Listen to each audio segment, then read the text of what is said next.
My name is Philippe Quentin and I'm a software developer since the beginning of the 90s, and I've been working with Agile methodologies since 2005. In this video, instead of talking about some of the subjects that I'm super passionate about and that I've been working on with like personal projects and little things like that, I'd like to talk to you about something that's like a little bit of a dark cloud that's floating above the Agile community from my perspective. And it's the us versus them culture. As you may well be aware, there is quite a tribal polarization around the frameworks in agility, the methodologies, the approaches that we are using. And I think that this is doing a massive disservice. So I'm not going to do a deep dive in the subject because this could be huge, but I will definitely explain how I detect the us versus them culture, a couple of consequences from falling into that trap.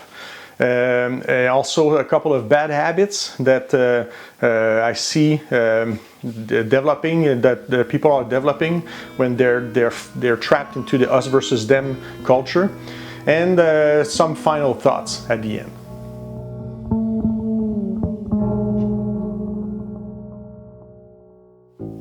Okay, so us versus them, how does it manifest itself? So two ways that I detect that fairly quickly. The first one being when people try to sell their position by attacking another one. So for me, it doesn't tell me much about a specific methodology or an approach that you want to try to sell me if what you're doing is only bashing on another methodology. So we see that sadly a lot on the social media, and it's kind of sad, you know, it's not helping the discussion. So one thing that is kind of sad also is that when I see that is I see people bashing or trying to compare two things and bashing on another methodology that they have never used. Okay, so if you didn't use something, you may know a couple of differences, okay, but if that's the depth of your knowledge, then that should be also the depth of your discussion. You should stop there, you know. A person that's actually expert enough or competent enough in both of methodology would actually talk about those methodology by saying, here's why A was created and where A is good at, you know, and here why B was created and where B is good at. So there would be some, you know, a bit more depth behind the arguments.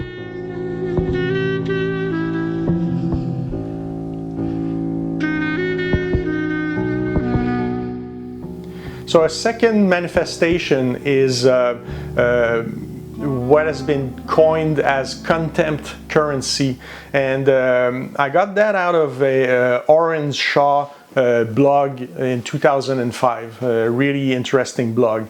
The idea, what is contempt currency? Contempt currency is that to be part of a group, you have to publicly bash another group. So you have to demonstrate publicly contempt for something to be accepted, and this is a very toxic. It's something that is not new for me and for software developers, because we've been seeing that for a long time. And when Erin Shaw is the subject of her blog is the software development culture, but the exact same thing now applies in Agile. We see that. So back then it was about like languages and approach to coding. So like if you were a C++ developer, you know, in a group you had to like you had to hate VBA, you know, you had to hate C# or something like that if you want to be accepted. And now we see that with some Agile methodologies, and this is not good. It's you know, if you're in a group like that, get out of that group and or try to bring them to a point where you don't have to do that to be part of the group. That would be much better.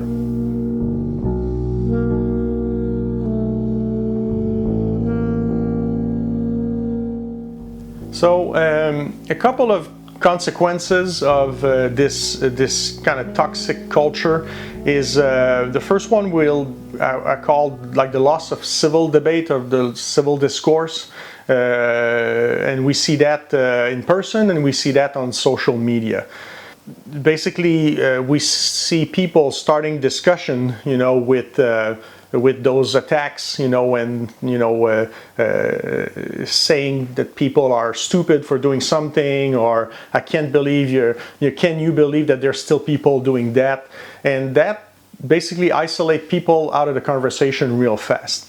And it's attacking and bashing people. And one thing that is pretty curious to me, or sad I should say, is that we see that from like people that are agile practitioners, and agility is supposed to put people first. We're supposed to help people, we're supposed to create good condition for people to participate, and for good interactions and things like that.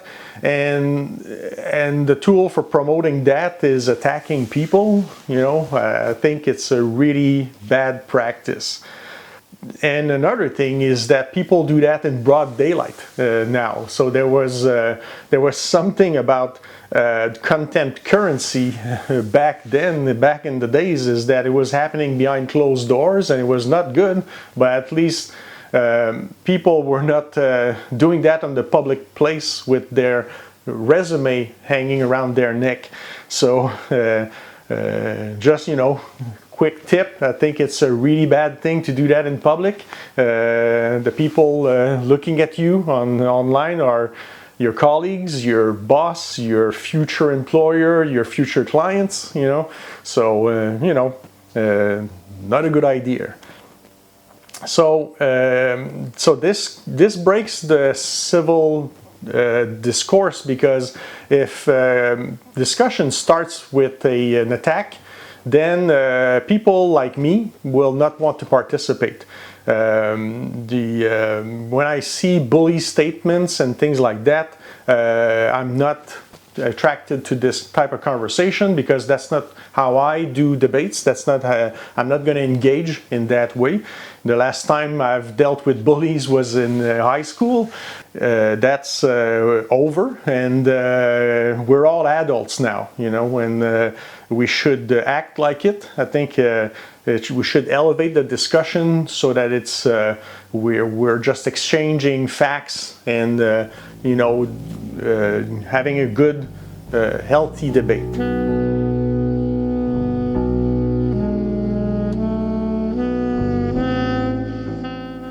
Second consequence of this toxic culture, from my point of view, is that we're apparently slowly losing what I would call adaptable or quickly evolving methods.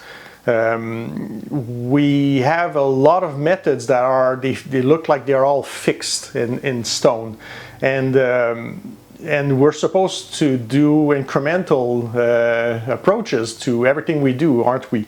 One thing that is sad is that we can't have stuff like, we can't talk about like Scrum Ban or things like that. I can't say, hey, I'm using this thing from SAFe in my lean environment or in my Scrum environment. What do you think about that? And then it's a bit scary to try to bring those subjects up. What I mean by also evaluative methods is I think there's still some examples out there, and one that I suggest to go revisit if you haven't lately is XP, Extreme Programming.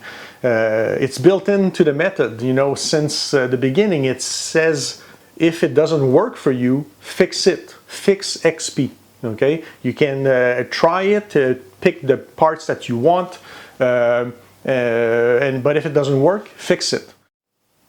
And as an Agile practitioner, I think it's our duty to do that. Not everybody, but I think it's important that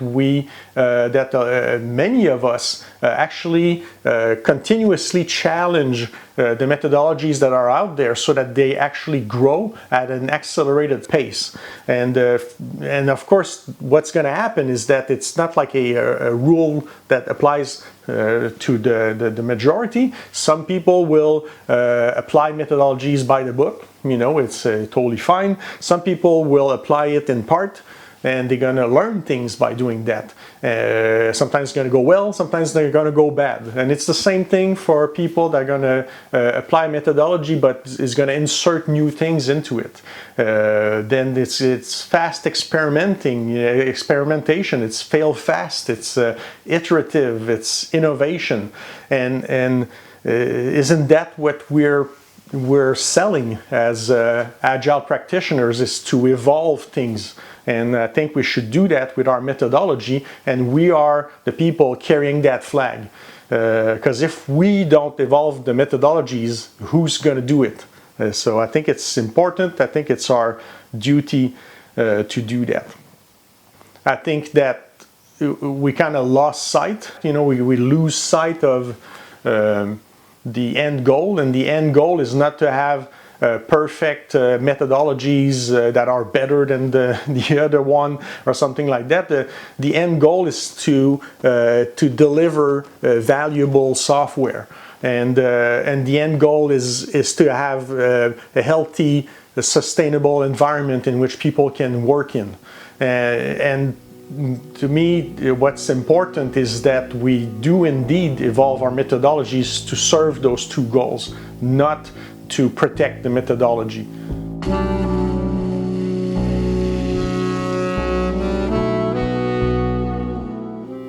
So quickly, a couple of bad habits that I see when people are trapped in this kind of like us versus them cloud. The first one is I see a lot of people that are ready to die on every hill. It means that there's no subject that is small enough that they are not ready to fight to the end, and it's I find it sad because it's a no compromise situation. It's a fight or flight situation. That's not a fun thing to interact with. It's tough to build when people are in that fight or flight mode. What happens is that it's either going to work, and if it doesn't, then it's sometimes the person just get out of that situation because they feel bad, and and this is where I think they're missing on a big learning opportunity. When we do push agility concepts, we're challenging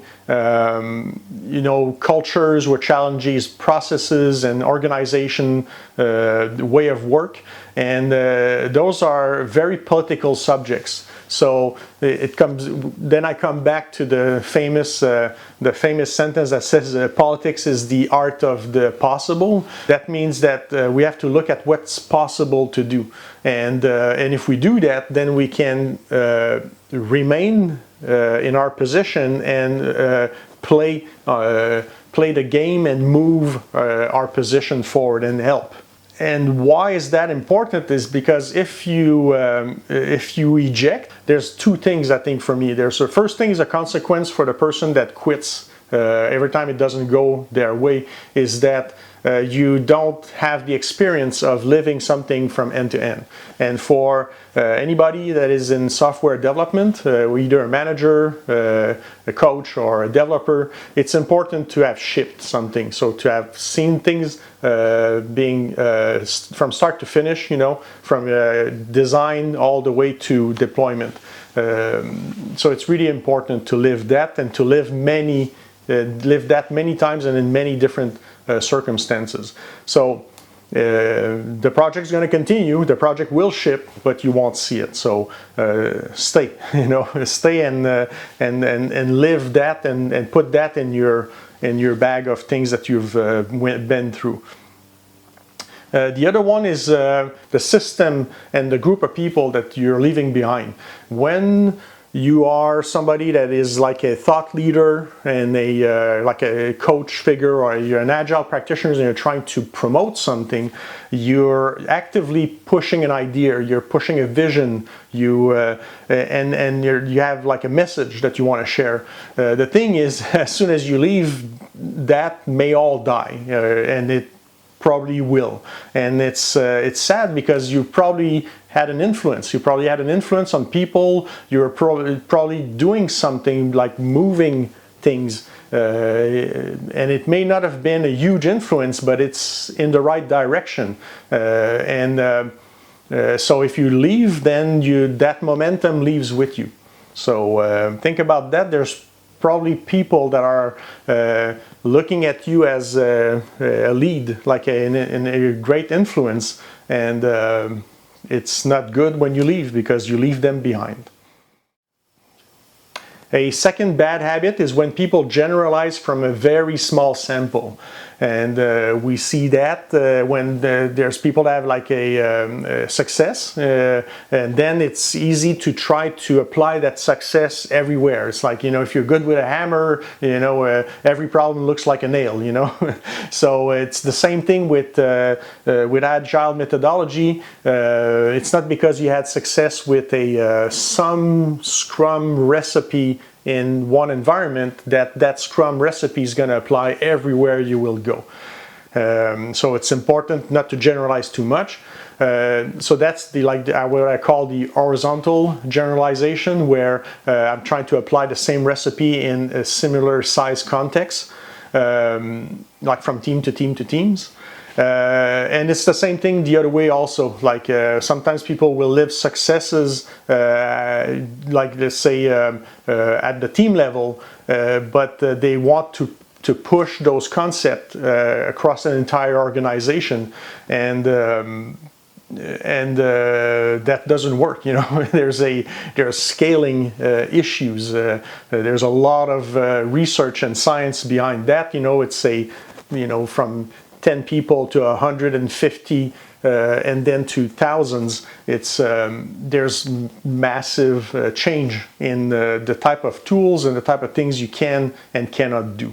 So, generalization, never a good idea. It's always better to enter those new grounds with an open mind, and be ready to do compromise and to adapt.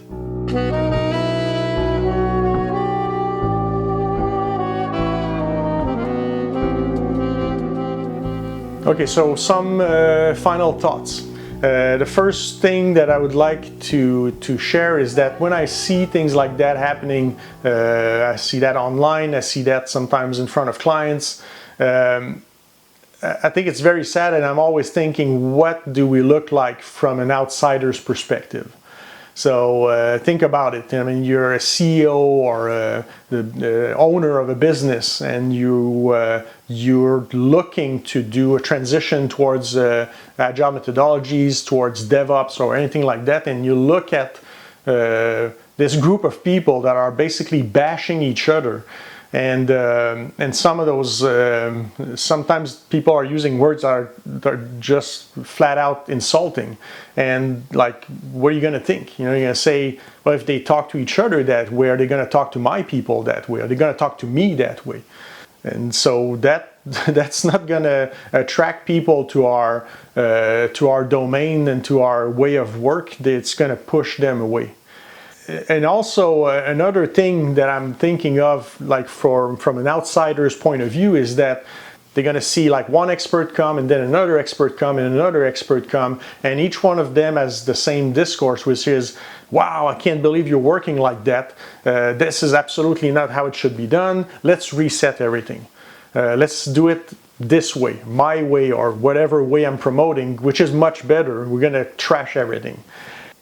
So I guess what I'm trying to say about this point is that it's important, I think, to demonstrate that there is some flexibility in those methods. It's not a huge decision, like you have to pick one of those camps or else, you know, and then it feels like you can make a very risky move by choosing one over the other.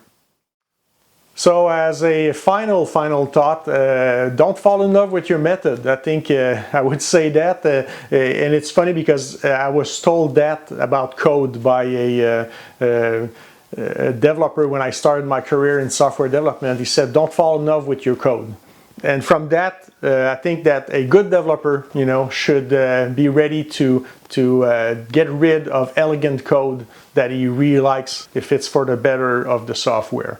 The same way a movie director, you know, sometimes will have in the editing room, will have to remove one of his favorite scene, and that's going to make the whole movie go click, and then it makes sense.